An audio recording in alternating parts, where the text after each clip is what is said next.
Hi, everybody. It's Dr. Sasheen. Welcome back to Women in Transition. And let me tell you, there is a woman in transition that we are talking about today. It is time for us to have a little levity in some very hard television viewing out there in the world, right?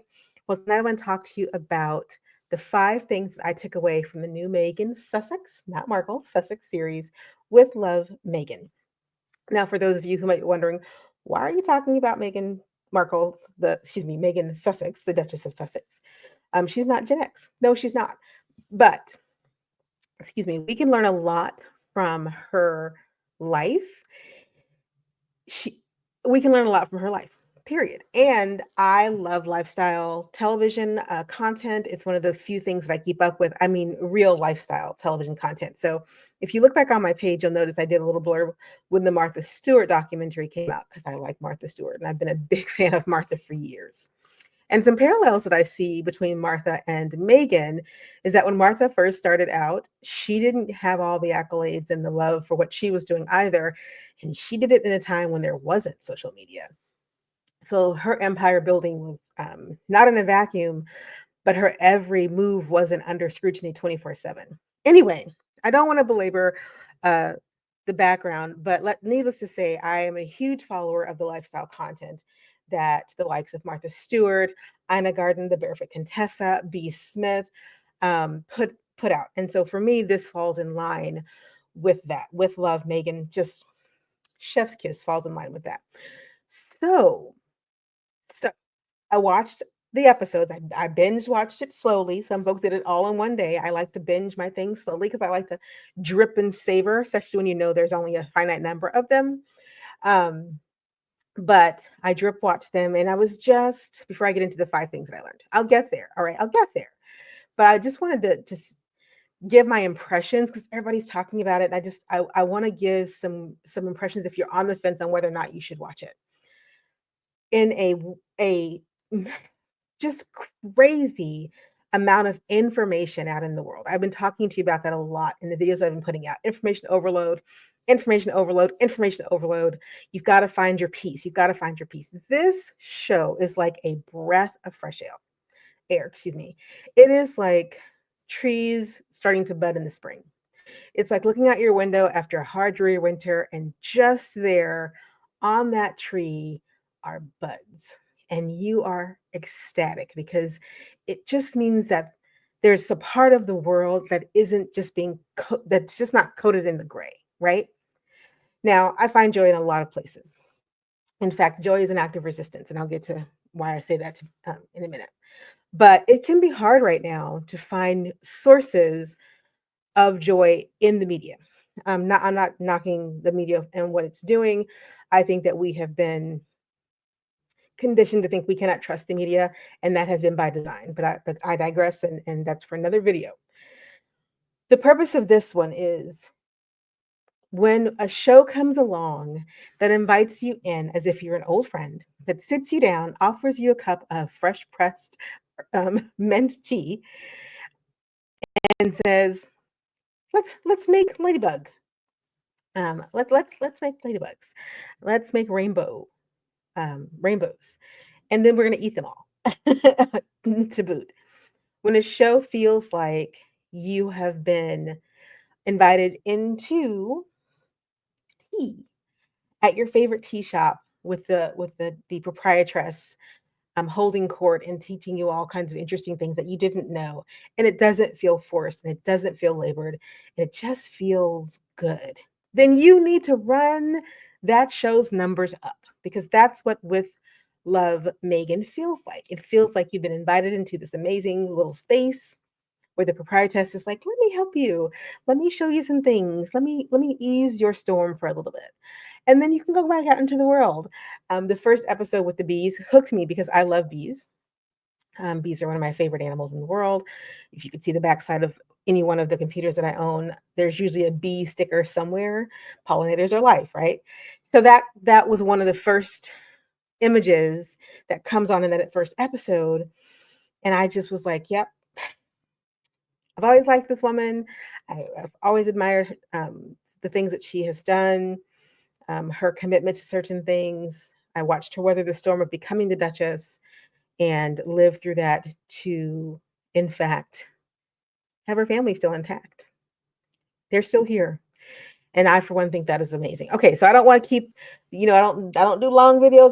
Not here for a long time, but I am here for a good time. So, what are the 5 things that I took away from with love, Meghan? Number one, I took notes, y'all. This is how into this I was. So, number one, and I think this one is so in line with a lot of things that I've been saying lately. Disappear. Disappear until your peace is non-negotiable. Because what's rule number one around here? Your peace is non-negotiable. Disappear until your peace is non-negotiable. As you watch the series, and if you follow the Sussexes at all, they pop up here and there, but they're not chasing the spotlight. They're popping up to do the things that are important to them. They have charities that they're part of. They have businesses that they run. So they have to do publicity for that. But they're not hanging out on TV or in the media every 5 minutes, despite what their haters may say. And so, one of the really key and important takeaways for anyone from this is to disappear until your peace is non negotiable. The fact of the matter is, she didn't have to put this out. She could have done anything else. There are any number of things that they could be doing. They just came off Invictus Games, huge success there. It's a huge undertaking. She didn't have to start a whole new thing, right? She could just be content living her life behind the scenes, but that's not who she is.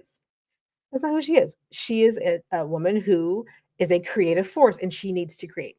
But what she did do and what they do very well is they disappear. They turn off comments. They don't spend any time. They're not unlike the Carters, right? They don't spend any time necessarily out in the social media streets or even any media streets. They come when they need to come, and when they're done, they go back to where they came from, wherever that may be. Now we know that the Sussexes live in Montecito, um, but they come only when necessary to do what they need to do, and then they're gone. And there is a lesson here. Why are you giving all of your time, effort, and energy to people and things and stuff all the time? Come only when you need to come. And when you don't need to be someplace, disappear. Disappear until your peace is non negotiable, and then show up only to things that do not require you to negotiate that peace. It's a beautiful lesson being played out on Netflix in 8 episodes, right? Like, she's like, I'm not going to shoot at my house. Why would I give people a glimpse into my home? That's where my peace lives. My children, my dogs, my husband. I will rent a space or rent a space, and I will shoot this show from the comfort of a space. And I might show you my garden, but I'm not going to show you my house. I'm going to shoot this from the comfort of a space that feels like home because I want you to feel like you're at home with me. But I'm not going to bring you into my home because that would be negotiating away the peace that we have tried to cultivate for ourselves and our children. Much respect to that. So the first lesson, the first takeaway from With Love Meghan is to disappear until your peace is non-negotiable. Number 2, the second takeaway is no one gets to define your identity. Sorry if I'm hopefully the sound doesn't mess up. No one gets to define your identity. I think the Sussexes, I'm just gonna call them Harry and Meghan, y'all, are really a great example of not letting the noise define your identity. For those of you who knew Meghan before she became a duchess, she was an actress. She was also a lifestyle content blogger, right? She had the TIG. Who she is now is an extension, a growth of who she's always been. In the middle, as she said in her show, the beginning, the middle, and the before, the during, and the after. The so Who she is in the show is the maturation of who she was before. And so there's like a period in her biography that is the finding of the prince, absolutely, the wedding, the children, and the drama. But that did not define who she was. In fact, because of who she was and striving to keep hold of the core that was her, it was very difficult to fit into a box that had no room for her identity. Didn't have any room for it. But she just so happened to find a prince who also didn't fit into the box, was trying to be forced into a box that really had no room for his identity. Any wonder that they decided that it might be better for them to separate from the royal family and start their own thing so that they didn't have to worry about a box they couldn't fit in and make people mad who didn't want them there anyway? So, the second big takeaway here is you don't ever let anybody, never, no one gets to define who you are. No one gets to take away who you are. No one gets to determine who you are. No one gets to say because you were born a certain place, you can't be a certain thing. Because you have decided to be a certain thing, that you always have to be that certain thing. Hi, Harry. No one gets to say that you're the only identity that matters is the one that I give you. No, no one gets to say that. And that lesson in With Love, Megan is so clear. She's so in her element. She's so um happy. Like there's and I hesitate to say joy because I feel like it's being overused a lot right now, but there is a sense of ease in her show that says this is always who I am and who I'm going to be. That touch of regalness, that touch of I don't care what y'all want to call it, but that touch of regalness and ease um, that her long deceased mother-in-law also had, you can't buy that. That's just part of who you are. That's part of your identity. And nothing broke her. It was hard. We watched her struggle, but in this show, you can just see all of the girl that she was and the woman that she went and the things she went through to become the woman who had to go through that to the woman that she is today. And you're like, go ahead, Megan. Go ahead. Number three, third thing on my list. Third takeaway, the simpler your needs, the more beautiful your life. Oh, the simpler your needs, the more beautiful your life. I love this so much. Through these episodes, she could have gone in many different directions with this show, and it would have been fine. We would have been here for it. But one of the things that she highlights is just the love of simple things to make a huge impact, and simple foods done in creative and simple ways. I'm gonna have to learn how to make that kimchi. Sorry. The beauty of simple colors, simple fabric, simple design choices that speak volumes, but without a lot of fuss. Like the more our lives need to be cluttered, the less likely we can enjoy them. And I think in a country, and if you're watching this from anywhere outside of the United States, hi, in a time where the rampant capitalism is something that we've all been struggling with, right? This idea of more and grind and harder, dollars not going as far, but still more, stuff. This show really reminds us that the simpler your life becomes, the happier you become because you don't have all the worry. Now, let's be clear. This woman is not talking about living in poverty, but she does talk about how you can do all the things that she had going on without spending a lot of money if that's not your jam. Like I love I love the scene where Mindy Kaling is like, I have someone for that, like for that party. And I think that is fantastic. If that's where if your simplicity needs to be that someone else takes care of a thing that you're just not good at, that's a simple way to solve a problem as opposed to killing yourself to do something that you don't want to do. You don't have to do that. And I just love that. I mean, some people are really upset that it feels like this is she's rubbing it in the face of people that she's rich. She doesn't have to rub it in our face that she's rich. We know she's rich. But how many people are out there living false richness, killing themselves for stuff they never use, for houses that they barely spend a tenth of the time in because it looks good, but they're unhappy. And yet here in the space where, yes, it is very tastefully done as an aesthetic that you either like or you don't. If you don't like simple country chic, then you won't like it. Like if you don't like vineyard chic, then you probably won't like it. But if you do, then you'll love this. But the real message though is, let me pick up notes again. When your needs are simple, your life gets bigger. When your needs are simple, your life gets bigger. Because again, that she didn't have to do the show. She didn't have to. But that garden, hanging out on the lawn, the greenhouse that she had the tea party in, um, it reminds me a lot sometimes of when Oprah takes us into her home and we get to see certain things, and people are always like, "Oh my God, she's just so wealthy and she's just showing off," and blah blah blah. But if you notice, there is a simplicity to her life, one that says, I am surrounded by that which I love. That's all I need. And no matter what price point you're at, that is the best kind of life to have. So when you are simply surrounded by that which brings you joy and allows you to sink into it, whatever price point it is, then life just gets so much easier and better.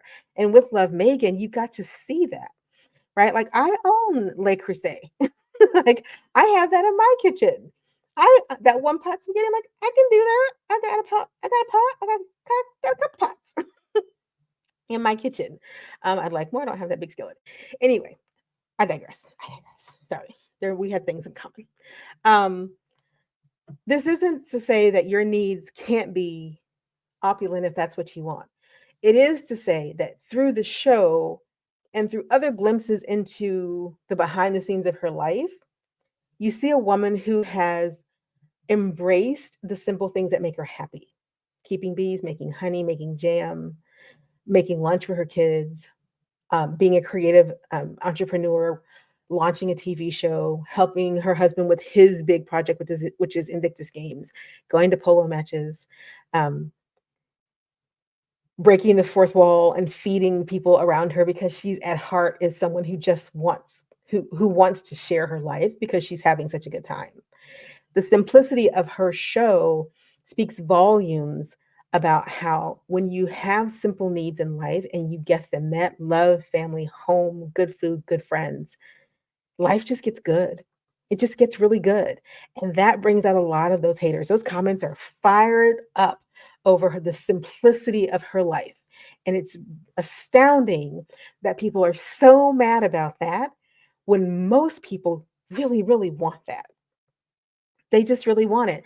But in their minds, you can't have it unless you're rich, rich, rich. And since I don't live in Montecito and I can't have it in a house that looks like hers, then I can't have it. And that's not true, right? That's not true. I loved her talking to Chef Roy about growing up in LA and the donuts and the going to, I think she went to Immaculate Heart as the school she went to. Um, and how she grew up on fast food. She was a latchkey kid. I relate. I was latchkey kid.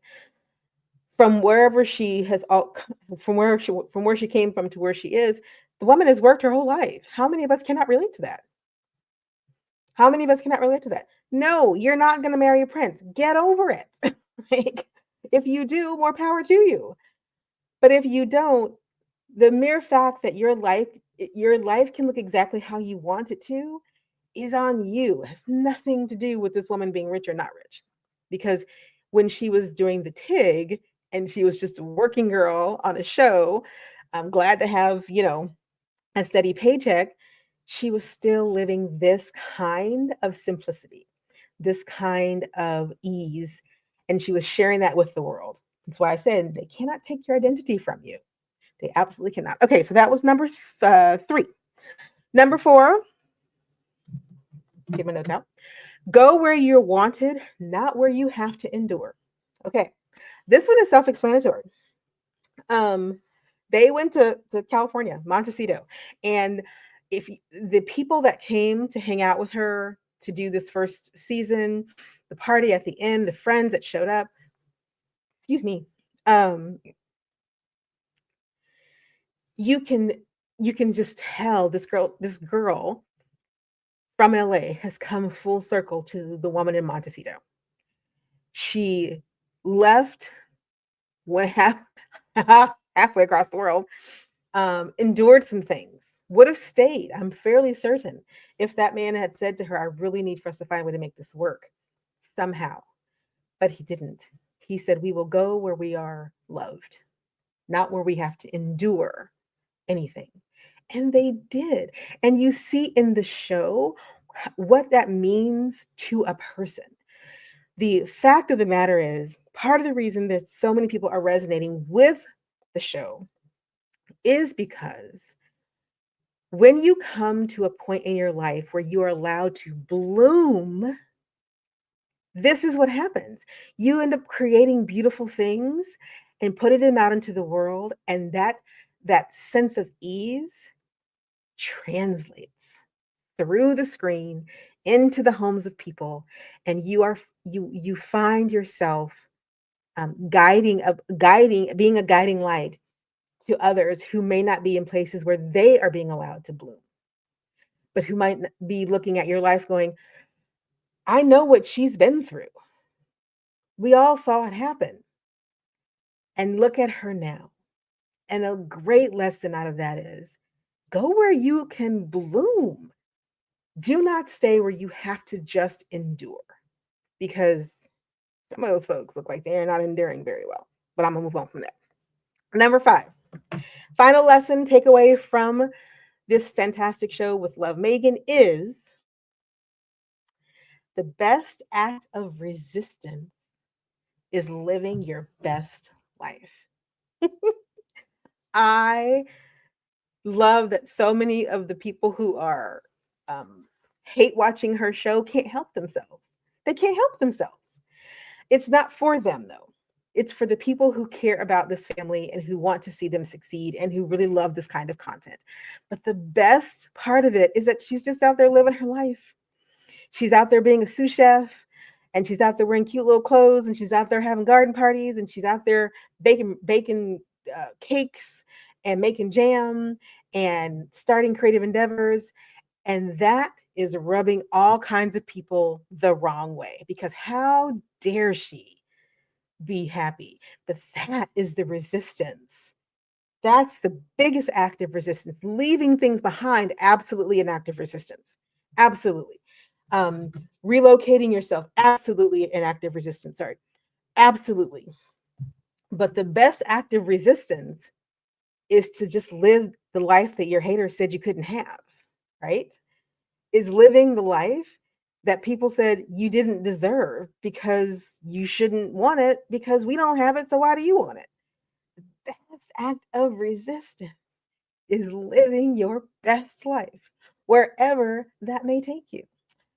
Meghan Markle is the embodiment, the Duchess of Sussex, Meghan Sussex, is the embodiment of rule number 1, that your peace is non negotiable. And with love, Meghan walks through how, through love and food and pretty flower arrangements and beautiful colors and laughter and conversation and storytelling, walks through how once you figure out that your piece is non-negotiable, the world opens up to you. You can do anything when you start from the premise that what I'm going to do is always protect this thing here. And that allows me to move forward from a place of stability and move forward from a place of joy. I don't have to negotiate away my peace for any of the things that I have, because I don't need any of those things to be peaceful. And since I don't need any of that stuff to be peaceful, then my peace is not negotiable. So I'm excited for season 2, should it come out. I've already binge watched season 1. I'm going to have to watch it again. Gotta catch some of those recipes. I love the show. I hope that you watch the show. I hope if you get nothing else, if you don't watch the show, I hope that what you get out of this talk is that there is a way through even the most heinous of things. But sometimes we have to disappear, remember who we are, decide what we're going to do, not endure, and make our peace non negotiable. It's Dr. Sasheen. I hope that you got something out of this message. Please like and subscribe. Let me turn that off. Please click like and subscribe and comment below if you're going to watch the show. What did you think about it? If you're not going to watch the show, that's fair, but I will take no Sussex hate on my page. I will not do it, because I don't come to your page and put hate stuff there about stuff that you like. So you're not going to put it here. But if you did watch it and you want to watch it, join me in conversation. Tell me what you liked about it. And if any of the 5 things I talked about were takeaways for you, or what takeaways you might have gotten. All right, that's my fun, kind of lighthearted message for the night. Hopefully everyone has a great evening. Again, click like, subscribe, and share, and I'll see you again soon. Bye.